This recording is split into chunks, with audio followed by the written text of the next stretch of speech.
Hello, everyone, and welcome to Nursing to Be and to Do, your one stop shop for health literacy. We are still on the topic of diabetes mellitus. It's very important that you understand these diseases so if you have it, you can manage it well.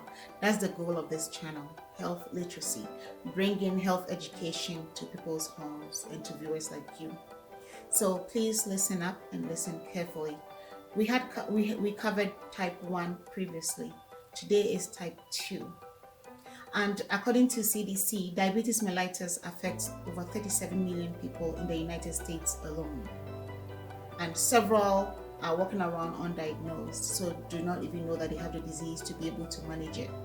The main goal for diabetes is to control your blood sugars to avoid complications, because the complications could be very limiting and detrimental. All right, so type 2 diabetes accounts for 90 to 95% of diabetes mellitus occurrences. And it used to affect people older than 45 years, so we call it late onset, but that is not a case. Recent studies indicate that younger generations are getting it, teenagers are getting it, younger adults are getting it. So we all have to be careful. Type 2 can affect anyone. All right, now let's find out why type 2 occurs. So the main issue with type 2 is that you could have insulin in your body, but your body is not sensitive to it. So the body keeps secreting insulin, more insulin, but your cells are not responsive to the insulin. And it will get to a point where your pancreas gets tired of secreting more insulin, for you, and then it stops production, or production decreases to the barest minimum. So the main issue for type 2 diabetes is insulin insensitivity.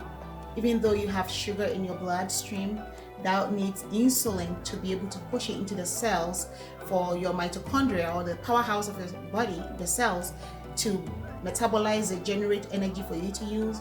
Your body is not sensing that there is insulin in the body. And there could be several conditions why this occurs. The first is inflammation.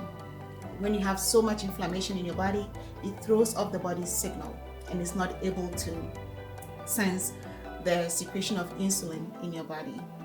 Okay, so inflammation is one of them. That's a big one. And then the second is fat. If you have free fatty acids in your bloodstream, it kind of interferes with the signal, because signals are everywhere. It's not just like internet or whatever. Inside your body there are signals. Okay, just like when you eat, your body senses it and the pancreas secretes insulin to take care of the food.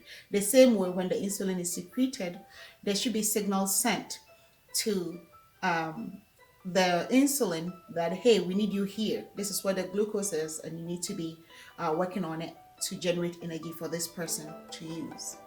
Okay, but that signal goes off because there are too much fat moving around freely in the bloodstream, or there is too much inflammation in the body, or it could also be other factors, could be other factors. So, but the main ones are the insulin resistance due to excess fat moving freely, and inflammation in the body, and not making the body respond to the insulin that has been secreted.